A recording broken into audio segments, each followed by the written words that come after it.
Revenue సమస్యల పరిష్కారానికి revenue సదస్సులు నిర్వహిస్తున్నట్లు ప్రకాశం జిల్లా మార్కాపురం శాసనసభ్యులు కందుల నారాయణరెడ్డి అన్నారు.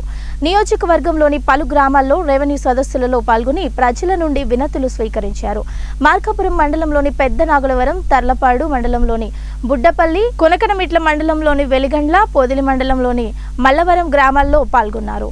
ఈ సందర్భంగా శాసనసభ్యులు మాట్లాడుతూ భూ కబ్జాదారుల పాపం పండే రోజు వచ్చిందని ఎమ్మెల్యే అన్నారు.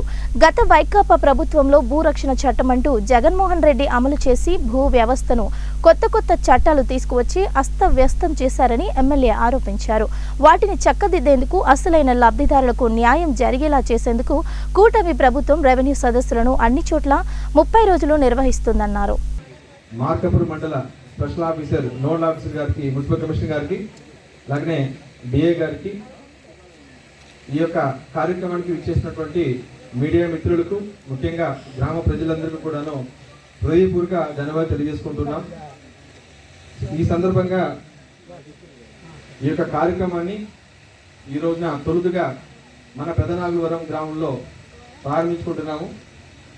ఈ గ్రామానికి సంబంధించినటువంటి అర్జీలు, భూమికి సంబంధించిన సమస్యలు మేము ఉదయం నుంచి పరిశీలించింది, చూసింది, గమనించింది ఏంటంటే ఎక్కువగా మ్యుటేషన్స్ కొరకు పారికెత్తలు రాసుకొని ఒక కుటుంబంలో రిజిస్ట్రేషన్ చేసుకోకుండా భూ సమస్యల మీద దృష్టి పెట్టాలని చెప్పి ఈ ప్రభుత్వం దృష్టి సారిస్తే ఆ రోజుకి అధికారుల ట్రాన్స్ఫర్లు ఇంకా జరగలేదు. ఎవరైతే అధికారులు ఉన్నారో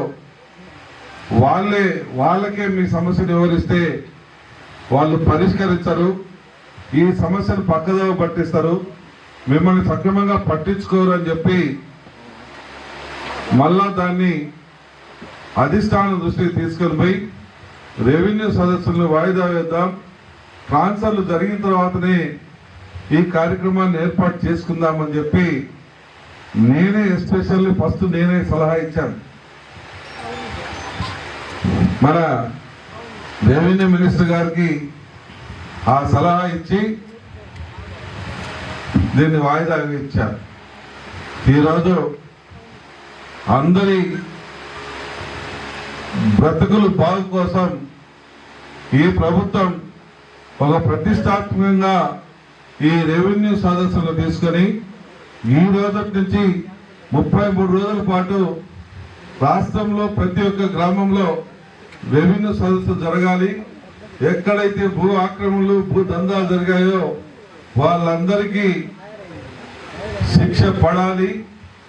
అన్యాయకాంతమైనటువంటి అన్యాయం జరిగినటువంటి నిరుపేదలకు కావచ్చు, రైతాంగానికి కావచ్చు న్యాయం జరగాలని ఈ రెవెన్యూ సదస్సులకి ఈ రోజు నుంచి శ్రీకారం చుట్టాం. ఈ రెవెన్యూ సదస్సులు అల్లాటప్పగా గతంలో జరిగినట్టు గతంలో ఎప్పుడన్నా జరిగినాయేమో తెలియదు, కానీ ఆ జరిగినట్టు ఏదో తూచాగా మీ అర్జీలు తీసుకుపోయి చెత్తబుట్లో వేస్తారు, పట్టించుకోరు అనేటువంటి భావన మీకు పోవద్దు.